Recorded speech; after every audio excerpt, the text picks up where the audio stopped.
Angie Andrews eyesight. And this is a personal story that I'm going to kind of use as an example for IFS therapy, because things that happen to us over and over again, that is a traumatic episode, and it will be held in our body, our memory and our actual physical body at the cellular level. They call it the body keeps the score. So when I was a small child and throughout my developmental years, I could not swallow pills. And my mother would smack me in the back of the head and she would call me stupid. And it became this flabbergasted emotional upset where I just was crying, hysterical, and forget it. I couldn't take the pills.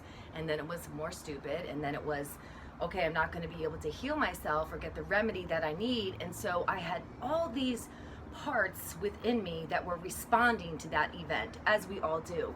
And what happens is when they don't have a chance to tell their story, that they go into hibernation. And we could even say that they form a small inner child within us, which is an exile, and that never wants to get erupted again. So then we have these protector parts as we grow older in life that say, she felt this way when she was called stupid and she can't take pills.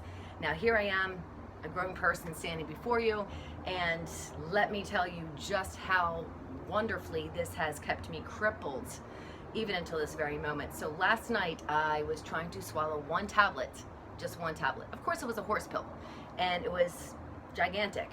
And I didn't really think much about it. I know to take it slow, sip some water, chuck it in the throat and then swallow it. But this, however, got called. And it was one of those kind of chalky type experiences where you felt it break down because I was drinking a carbonated water, and it started getting very scratchy and it was stuck here, lodged.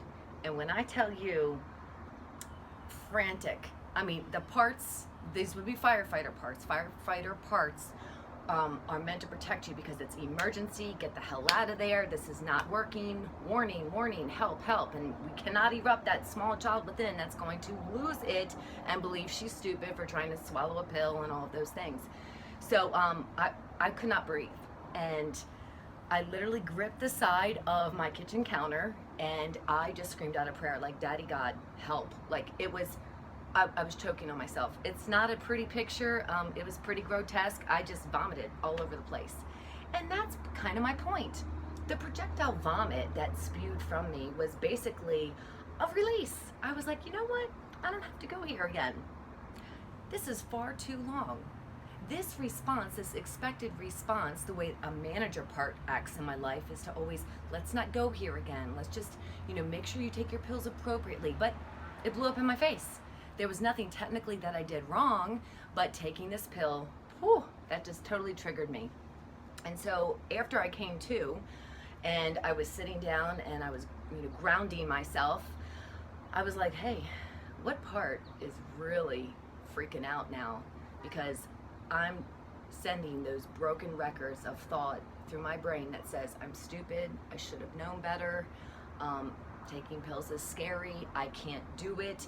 I mean, all of these are compartmentalized emotional segments of our childhood that are still trapped within. And they will rise up as that part that's like, oh my gosh, you're so stupid, don't ever do this again. And then I have this curious part that's like, wow, what if I can actually conquer this? And here I was today trying to get through my normal routine and my throat is really scratchy, extremely pained.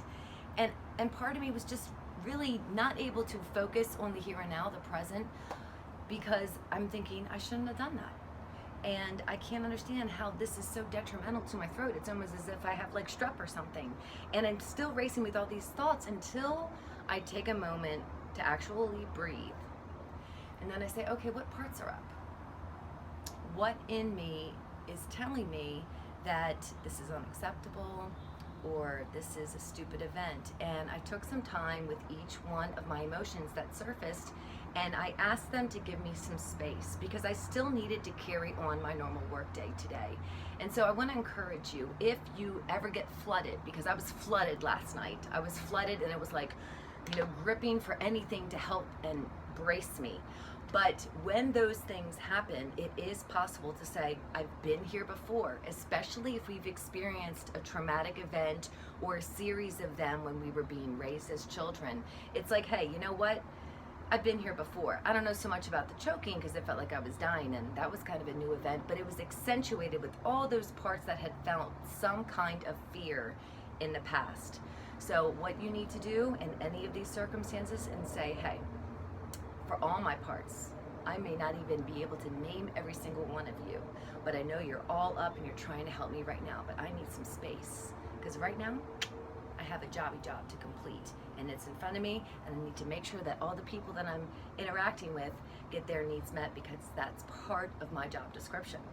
So be encouraged. It is possible. With each time you just give them a moment to express themselves and then you tell them that you need some space, just come back later when you can ground yourself and breathe a bit and extend yourself grace.